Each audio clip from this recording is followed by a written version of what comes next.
Assalamualaikum warahmatullahi wabarakatuh. Saya Nabila Lutfi Koironisa akan menjawab pertanyaan UAS dari ilmu akhlak.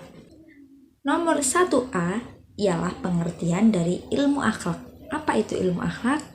Ilmu akhlak merupakan ilmu pengetahuan yang memberikan pengertian tentang baik dan buruk, ilmu yang mengajarkan pergaulan manusia dan menyatakan tujuan mereka yang terakhir dari seluruh usaha dan pekerjaan mereka.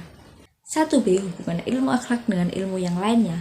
Pertama, ilmu akhlak dengan ilmu tauhid merupakan dua unsur yang saling mendukung dalam pencapaian manusia yang berakhlak mulia.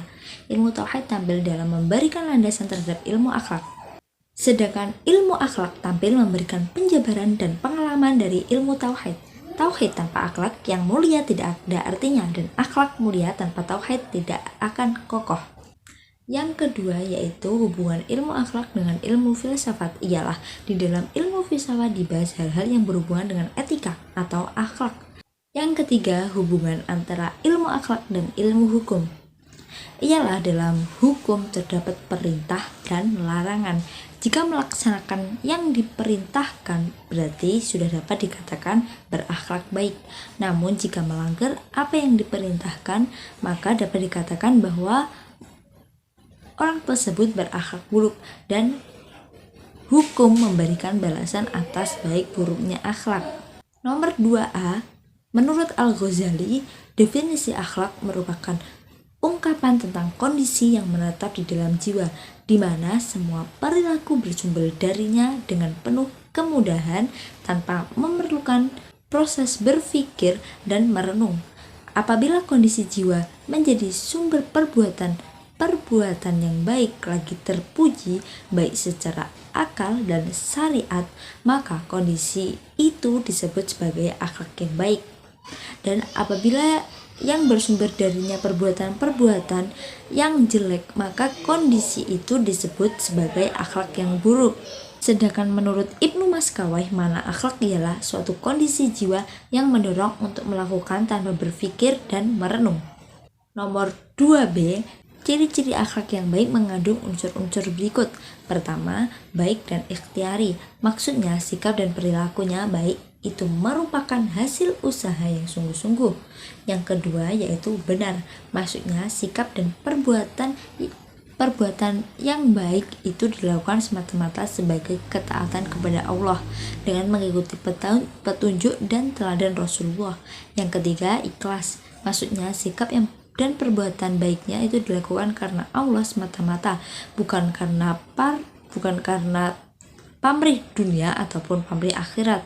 Yang keempat, istiqomah. Maksudnya sikap dan perbuatan yang dilakukan secara terus-menerus dalam situasi dan kondisi apapun dan bagaimanapun. 3A, etika merupakan ilmu pengetahuan yang berhubungan dengan upaya menentukan perbuatan yang dilakukan manusia untuk dikatakan baik atau buruk. Perbuatan baik atau buruk dapat dikelompokkan kepada pemikiran etika karena berasal dari hasil berpikir. Dengan kata lain, etika adalah aturan atau pola tingkah laku yang dihasilkan oleh akal manusia itu sendiri. Sedangkan moral ialah istilah yang digunakan untuk memberikan batasan terhadap aktivitas manusia dengan nilai atau ketentuan baik dan buruk, benar atau salah. Acuan moral adalah sistem nilai yang hidup dan diberlakukan dalam masyarakat, dan kesusilaan merupakan upaya membimbing memasyarakatkan hidup yang sesuai dengan norma atau nilai-nilai yang berlaku di masyarakat.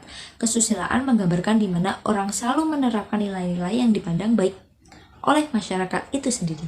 3B, hubungan ketiganya ialah mengacu kepada ajaran atau gambaran tentang perbuatan, tingkah laku, dan sifat maupun perangai yang baik. Etika, moral, dan susila merupakan prinsip atau aturan hidup manusia untuk menakar martabat dan harkat kemanusiaannya. Nomor 4, faktor-faktor yang mempengaruhi pembentukan akhlak ada 6. Yang pertama, insting. Manfaatnya sebagai motivator atau penggerak yang mendorong lahirnya tingkah laku. Yang kedua, pola dasar atau bawaan atau bisa dikatakan turunan. Manfaatnya manusia dapat mengalahkan alam di dalam beberapa perkara. Yang ketiga yaitu lingkungan atau alam. Manfaatnya jika lingkungan bersih maka dapat mempengaruhi kesehatan penduduk dan keadaan mereka. Yang keempat yaitu kebiasaan. Manfaat kebiasaan ini akan terlihat jika kebiasaan tersebut dibarengi dengan rasa suka dalam hati. Maka kebiasaan dapat tercapai karena keinginan hati dan dilakukan berulang-ulang. Yang kelima yaitu kehendak. Manfaatnya akan dengan adanya kehendak, maka kemahiran penggunaan, kekuatan akal, ahli pikir, kepandaian bekerja, semuanya akan terlihat bila adanya kehendak. Dan yang terakhir, pendidikan. Manfaat pendidikan ini merubah perilaku yang kurang baik untuk diarahkan menuju perilaku yang lebih baik. Nomor 5, dengan banyaknya problematika ini, masyarakat modern dituntut untuk tetap eksis dalam kehidupan sehari-hari. Disinilah peran akhlak dalam kehidupan spiritual manusia yang mempengaruhi kehidupan non-spiritual mereka.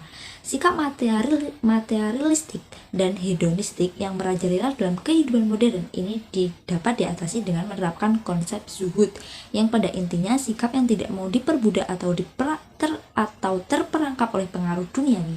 Jika sikap ini telah mantap, maka ia tidak akan berani menggunakan segala cara untuk mencapai tujuan, sebab tujuan yang ingin dicapai dalam akhlak harus menuju Tuhan. Maka caranya pun cara yang ditempuh harus dengan cara yang disukai oleh Tuhan. Nomor 6, nas yang berkaitan dengan akhlak yaitu A'udzubillahi minasyaitonirrajim. Bismillahirrahmanirrahim.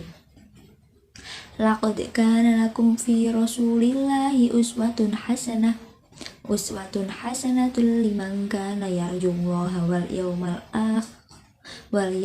akhir wa dzakarallaha katsira. Yang artinya, sesungguhnya telah ada pada diri Rasulullah bagi kalian contoh yang baik bagi orang yang mengharapkan pertemuan dengan Allah dan hari akhir, dan mengingat Allah dengan dzikir yang banyak.